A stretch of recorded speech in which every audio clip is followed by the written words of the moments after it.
በስመ አብ ወወልድ ወመንፈስ ቅዱስ አሐዱ አምላክ አሜን። በመላው ዓለም የምትኖሩ የልዑል እግዚአብሔር ቤተሰቦች በያላችሁበት ቦታና የሰዓት ሁኔታ እንደምን ዋላችሁ፣ እንደምን አደራችሁ፣ እንደምን ሰነበታችሁ?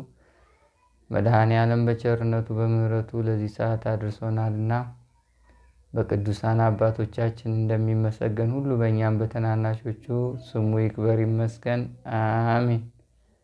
ዛሬ ኃያሉ አምላካችን መድኃኔዓለም ጉባኤያችን እንደባረከልን ምስጢራትን እንደገለጠልን እንዲሁም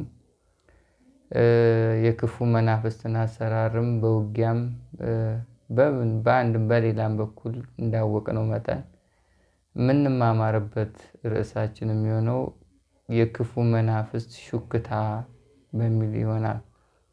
ከውስጥ የሚመጡ ድምጾችና ሐሳቦች የኛ ወይም የክፉ መንፈስ መሆኑን በምን እንለያለን? የትምህርታችን ዓላማው ነው።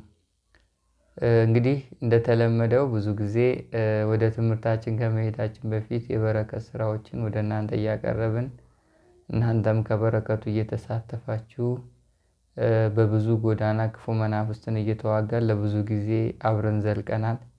እግዚአብሔር ይመስገን ብዙ ቀዳዳዎችን ሸፍነናል፣ እየሸፈንም ነው ያለነው አሁን ደግሞ ያው ታላቁ እና ገናናው መልአክ ቅዱስ ገብርኤል እየደረሰ ነው። ያው የኛ ደብር ቅዱስ ገብርኤል እንደሆነ ነግሬያቸዋለሁና ለሱ የሚያስፈልገውን እንሞላለን፣ መንበር እንገዛለን፣ ምንጣፍም ያሙን እዛው ገብርኤልና አቡነ ሀብተ ማርያም አብረው ነው ያሉት። ከበቃን እግዚአብሔር ከረዳን ለአቡነ ሀብተ ማርያምም እንደዛው ምንጣፍ አስበናል። ለአጋዕዝተ ዓለም የሐምሌ ሥላሴም ዝክር አስበናል። እንግዲህ መድኃኔዓለም ይርዳን። ከዚህ እንደ አቅማችሁ እግዚአብሔር እንደፈቀደላችሁ መድኃኔዓለም ልቦናችሁን እንዳነሳሳችሁ የቻላችሁትን የበረከቱ ተሳታፊ እንድትሆኑ በገናናው መልአክ በቅዱስ ገብርኤል ስም እንጠይቃለን ማለት ነው። ወደ ትምህርታችን እንመለስ። የክፉ መናፍስት ሹክታ ወይም ከውስጥ የሚመጡ ሐሳቦች የክፉ መንፈስና የኛ ሐሳብ መሆናቸውን በምን ለይተን እናውቃለን በሚል ርዕስ ነው የምንማረው። እንግዲህ ክፉ መንፈስ የሰው ልጅ ከሚያጠቁበት መንገድ አንዱና ሐሳባቸውን የሚፈጽሙበት በብዙ ጎዳና በረከትን የሚነጥቁበት ከዛም በላይ ደግሞ የራሳቸው የሆኑ ትውልዶችን የሚቀርጹበት ትልቁ መንገድ በተለያየ ሰውነት አካላችን ላይ ቁጭ ብለው የሚያመጡት ሐሳብና የሚነግሩን ሹክታ ነው። ብዙ ሰው ዛሬ ሐሳቡም አነጋገሩም አዋዋሉም ሁኔታውም ነገረ ስራውም ሁሉ ዳቢሎስን የሚያስደስትና በግራ በኩል የሆነው የዳቢሎስን ድምጾችና ውስወሳዎች ከውስጥ እየሰማ ነው። በጨዋታ ላይ መልካም ያልሆኑ ድምጾችና እግዚአብሔር ሕግና ትእዛዝ ተቃራኒ የሆኑ ቃላቶችን መጠቀም፣ በስራ ላይ ማጭበርበር፣ መዝረፍ፣ መስረቅ፣ ሌላውን መበደል፣ ማስለቀስ፣ ማጭበርበር እንዳለ ሆኖ ማለት ነው። በግል ህይወትም ላይ ደግሞ የዝሙቱና የኃጢአቱ ዓለም በሰፊው ጠልቆ መግባት እነዚህና ብዙ የሚያዙና የሚጨበጡ የህይወት መጎሳቆሎችን የሚያጋጥመን ከውስጥ መናፍስት ከሚሰጡን ድምጽና ሐሳብ በመከተል አንፃር ነው። ትልቁ ውጊያ ይሄ ነው። በቃ የውስጥ ሹክታ ነው። እሱን የምንከተለውና የምንሰማው ከሆነ ብዙዎቻችንን የህይወት ጎዳናችንን ያበላሸዋል፣ እድሜያችንን ያቀጭጨዋል፣ ትውልዳችንን ያጣምመዋል፣ ጊዜያችንን ይገለዋል፣ መንፈሳዊ ህይወታችን ያጨልመዋል። መድኃኔዓለም የባረከን ቡራኪዎችን ሁሉ የመሰረዝ ደረጃም ሊደርስ ይችላል። ስለዚህ ትልቁ ነገር ከውስጥ የሚመጣው ሹክታን መለየት አለመለየት ነው። እና ጥያቄው በምንድን ነው የምናውቀው? የኛና የሱ ሐሳብ የኛና የሱ ፍላጎት የሱ ድምጽና ከውስጥ የሚመጡ መነሳሳቶች ከየት ነው ምንጫቸው? በምንድን ነው የምንለየው? የሚለው ነጥብ ነው ትልቁ ዓላማችን ዛሬ። እንግዲህ ይሄ በውጊያ ውስጥ ትልቁ ስኬት ነው። አንድ ሰው የመናፍስትንና የራሱን ሐሳብ የመናፍስትንና የራሱን ፍላጎት ለይቶ ካወቀ በውጊያ ትልቁ ስኬት ላይ ደርሷል ማለት ነው። መናፍስትን አንተ ጋር እንዳይቆዩ በብዛት ካንተ ግብር እንዳይወስዱ ከእግዚአብሔር እንዳያርቁ በልማድ ኃጢአት ውስጥ እንዳይጥሉ ትልቁ መከላከያ መንገድ ከውስጥ የሚያመጡትን ሐሳብ በመቃረን ነው። ከውስጥ የሚያመጡትን ሐሳብ ተቀበልክ ማለት ቀጣይ ለሚያመጡብህ ፈተና መንገድ ከፈትክ ማለት ነው። መናፍስ ከውስጥ የሚያወጡትን ሹክታ ወደ ተግባር የምትለውጥ ከሆነ አቅጣጫህን በሙሉ እነሱ ይመሩሃል ማለት ነው። የክፉ መናፍስት ሐሳብን መከተል የዲያብሎስ ልጅነትና በነፍስ የበለጠ ወደሱ እንድንቀርብ ያደርገናል። በነፍስ የዲያብሎስ እስረኛ እንድንሆን ያደርገናል። እና ከውስጥ የሚመጡ ድምጾችን በጣም የመለየት ችሎታ ላይ የደረሱ አባቶች በብዛት ክፉ መናፍስ ሰውነታቸው ላይ አሉ። ምን ይሰራል? ተቀምጡ። እኛም እዚህ ደረጃ ላይ እንዴት እንደርሳለን? ወደ መጽሐፍ ቅዱሳችን እንምጣ። የአንደኛው የጴጥሮስ መልእክት ምዕራፍ 5 ቁጥር 10 ላይ እንዲህ የሚል ቃል እናገኛለን። የጸጋ ሁሉ አምላክ ለጥቂት ጊዜ መከራን ከተቀበላችሁ በኋላ ራሱ ፍጹማን ያደርጋችኋል፣ ያጸናችሁማል፣ ያበረታችሁማል ይላል። የምን አምላክ? የጸጋ ሁሉ አምላክ። አያችሁ፣ የትኛውም ነገር ጸጋ ነው። አሁን ጸጋ ስላችሁ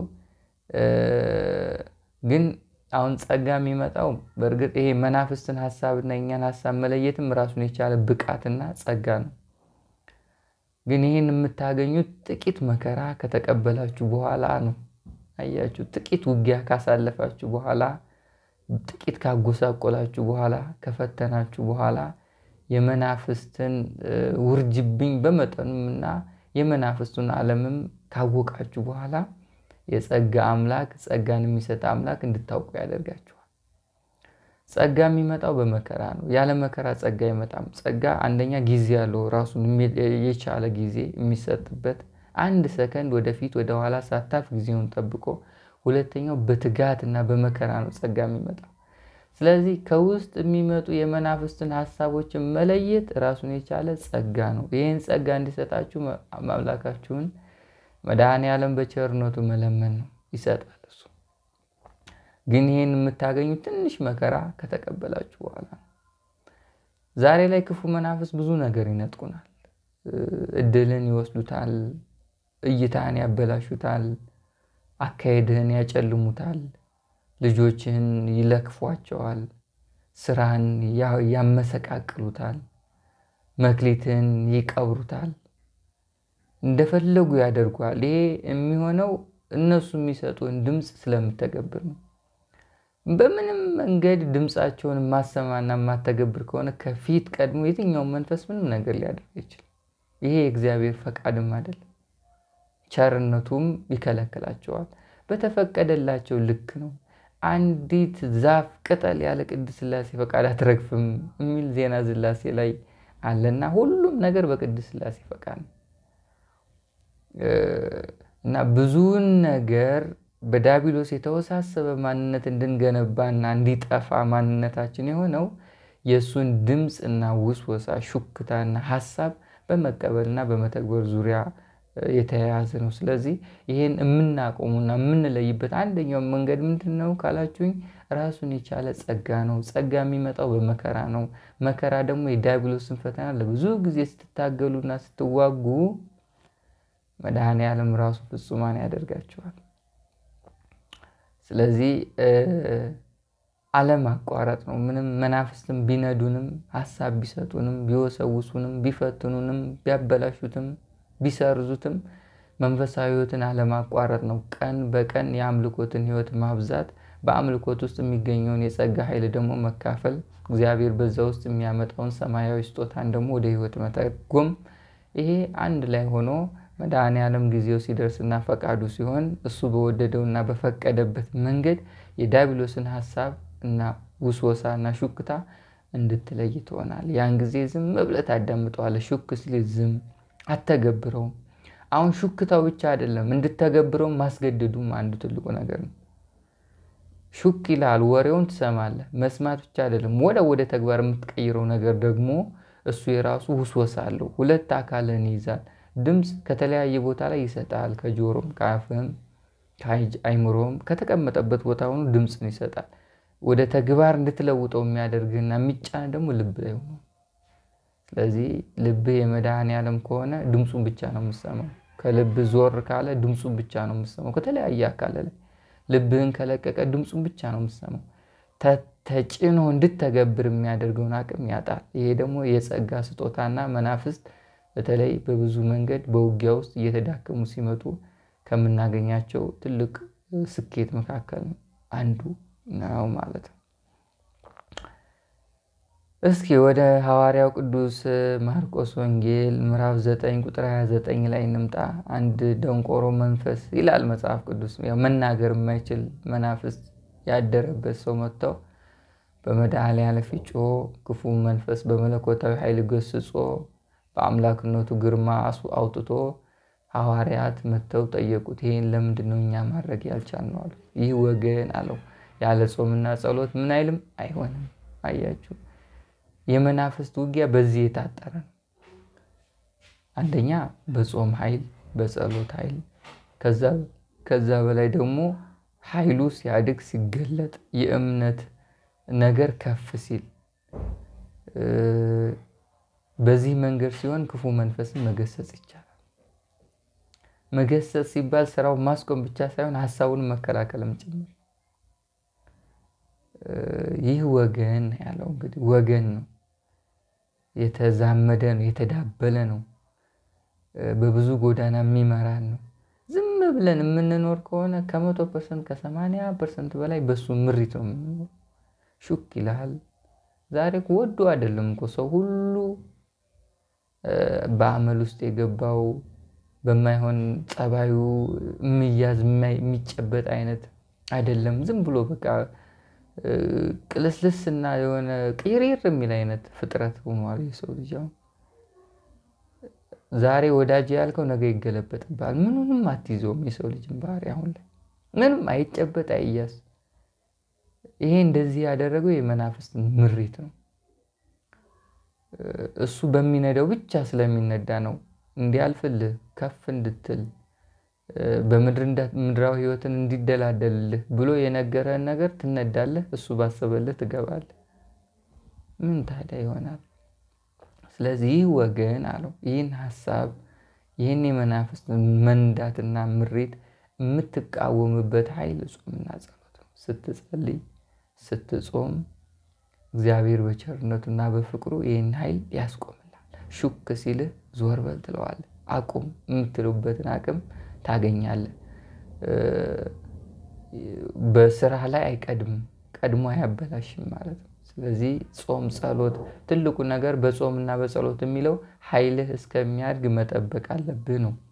ኃይል እስከሚያድግ የእምነት ሙላት፣ የጸጋ መገለጥ፣ መንፈሳዊ የኃይል ብርታት፣ መናፍስትን የምትቋቋምበት የጸጋ ስጦታ፣ በእግዚአብሔር በኩል መጎብኘት፣ ይሄ መንፈሳዊ ህይወት ከዕለት ወደ ዕለት የሚያድግ ነው። ከኃይል ወደ ኃይል፣ ከጸጋ ወደ ጸጋ፣ ከስጦታ ወደ ስጦታ የሚያድግ ነው። ዛሬ ጸልዬ ነገ ወደ እንደዛ ስትለው የእግዚአብሔር ኃይልም በዛው ልክ እየበዛልህ ይመጣና ክፉ መናፍስትን ሐሳብ እንድትለይ ያደርጋል። ስለዚህ በዚህ አይነት መንገድ ሁለተኛው ነጥብ ነው። ከዛ በተጨማሪ ደግሞ ትልቁ መሰረታዊው ነገር የዲያብሎስን ሐሳብና ውስወሳ ላለመቀበል የመድኃኔዓለምን ድምጽ መስማት ትልቁ ስኬት ምንጭ ነው። የመድኃኔዓለምን ድምጽ በመጽሐፍ ቅዱስ ላይ የዮሐንስ ወንጌል ምዕራፍ 10 ቁጥር 27 ላይ እንደሚል ቃል እናገኛለን። በጎቼ ድምፄን ይሰማሉ፣ እኔም አውቃቸዋለሁ፣ ይከተሉኝማል። አያችሁ፣ በጎቼ ይላል። በእግዚአብሔር ሕግና ትእዛዝ ስንመራ እግዚአብሔር ነን። በፍቅሩ ስንኖር የሱ ነን። እሱን የሚያስደስት ነገር በምድር ላይ ስናደርግ የሱ የሆነው ነገር ስንሰራ የእግዚአብሔር በጎች ነን።